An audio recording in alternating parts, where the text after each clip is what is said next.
বন্ধুগণ, আপনারা জানেন যে গতকাল আমাদের সহযোদ্ধা শরীফ ওসমান হাদী শাহাদাত বরণ করেছেন।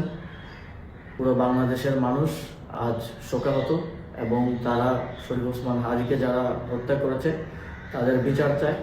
আমরাও এই বিচার চাই এবং আমরা ইতিমধ্যেই দাবি করেছি যত দ্রুত সম্ভব শরীফ ওসমান হাদীকে যারা গুলি করে হত্যা করেছে তাদেরকে বাংলাদেশের কাছে হস্তান্তর করতে হবে এবং তাদের বিচার নিশ্চিত করতে হবে এবং এই ধরনের ঘটনা যেন আর কখনোই না ঘটে সেটা সরকারকে অবশ্যই নিশ্চিত করতে হবে।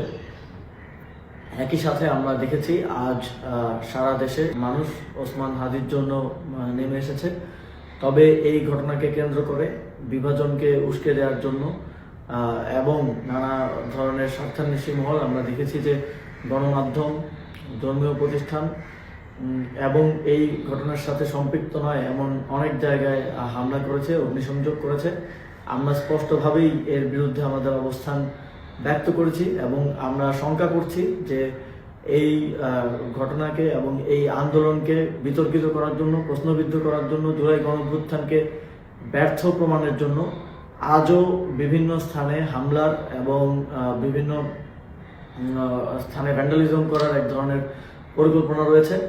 আমি বাংলাদেশের জনগণকে আহ্বান জানাতে চাই, আমাদের দেশের সম্পদ রক্ষা করার দায়িত্ব আমাদের এবং কোনো ধরনের সেন্সিটিভ প্রতিষ্ঠান, ধর্মীয় প্রতিষ্ঠান এবং সংবাদ মাধ্যম, ব্যবসায়িক প্রতিষ্ঠানের যেন কোনো ধরনের ক্ষতি না হয় সেটা নিশ্চিত করা আমাদের দায়িত্ব।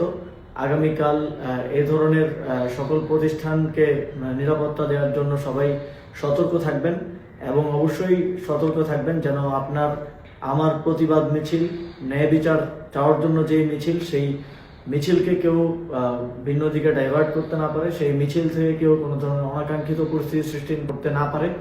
আমরা ওসমান হাদীকে একজন বীর হিসেবে স্মরণে রাখতে চাই। তিনি যেই সাংস্কৃতিক, সামাজিক এবং রাজনৈতিক লড়াই শুরু করেছিলেন ইনকিলাব কালচারাল সেন্টার, ইনকিলাব মঞ্চের মাধ্যমে, তিনি যে প্রতিষ্ঠান গড়ার কথা বারবার বলতেন, তিনি যে যোগ্য মানুষ গড়ে তোলার কথা বারবার বলতেন, সেই উদ্দেশ্য এবং সেই লক্ষ্যকে সামনে রেখে আমরা এগিয়ে যেতে চাই। আমরা তাকে সামনে রেখে যেন কেউ বাংলাদেশে সন্ত্রাস এবং ভাঙচুরের রাজনীতি করতে না পারে, তাকে সামনে রেখে যেন কেউ নিজেদের ব্যক্তি অথবা গোষ্ঠীর স্বার্থ হাসিল করতে না পারে, সে বিষয়ে সবাইকে সতর্ক থাকার আহ্বান জানাচ্ছি। ধন্যবাদ সবাইকে।